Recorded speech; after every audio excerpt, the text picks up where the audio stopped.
లేదో చెప్తాను నేను.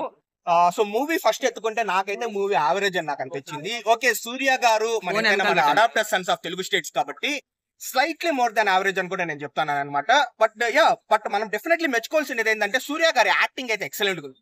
అంటే ఫ్రాన్సిస్ గెటప్ మన పక్కన పెట్టేసిన మనకు ఈ కంగువా క్యారెక్టర్ ఉంటుంది కదా, వన్ మ్యాన్ షో అనమాట. సీరియస్లీ బాగా చేస్తారు. సో పాజిటివ్స్ వస్తే నెంబర్ 1 సూర్య గారు, నెంబర్ 2 వచ్చేసి ప్రొడక్షన్ వాల్యూస్ ఎక్సలెంట్ గా ఉన్నాయి.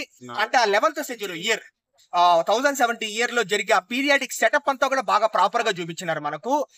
గురించి చెప్పాలంటే ఏం చెప్తారు? ఒక్క ముక్కలో చెప్పాలంటే ఈ మూవీ సూర్య గారి వన్ మ్యాన్ షో కోసము వాళ్ళు కష్టపడి ఆ పీరియాడిక్ సెటప్ పెట్టినారు కదా, సో దానికోసం కావచ్చు, ఈ స్క్రీన్ ప్లే కావచ్చు, లేకపోతే మనకి యాక్షన్ సీక్వెన్సెస్ కావచ్చు, ఎమోషన్స్ కావచ్చు, మనం ఎన్నో మూవీస్ లో మనం చూస్తాం అనమాట. మనకు కొత్త ఏం కాదు ఇది. 2024 ఇంకా 1.5 month అయితే 2025 కూడా వస్తుంది. మనమంతా 10 years బ్యాక్ 2015 లోనే బాహుబలిలో మనం చూస్తాము దీనికి మించిన బెటర్ ఎమోషన్స్. అంటే కంపేర్ చేయడం లేదు నేను, బట్ డెఫినెట్లీ కంగు అంటే మనం కొంచెం కొత్తగా వస్తాం కదా, ఎక్స్పెక్టేషన్స్. అది సూర్య గారి మూవీ, వాళ్ళు ప్రెస్ మీట్ లో 2000 crores ఏం చేస్తానంటే మనం ఒక డిఫరెంట్ ఎక్స్పెక్టేషన్ తో మనం వస్తాము. నా ఎక్స్పెక్టేషన్స్ అయితే రీచ్ కాలేదు బ్రో, నాకైతే యావరేజ్ అని నాకు అనిపించింది. బాబీ డియోల్ మంచిగా వాడుకున్నారా? బాబీ డియోల్ అయితే మంచిగా వాడుకోలేదు. చూడండి అనిమల్ లో చూడండి, ఒక 20 minutes ఉన్న రఫ్ ఆడిచ్చినాడు అనమాట. సో ఈ మూవీలో ఉండే రోల్ కాసేపు అయినా కూడా, అంటే విలన్ గా ఉన్నా కూడా పెద్దగా ఇంపాక్ట్ అయితే ఇవ్వలేదు.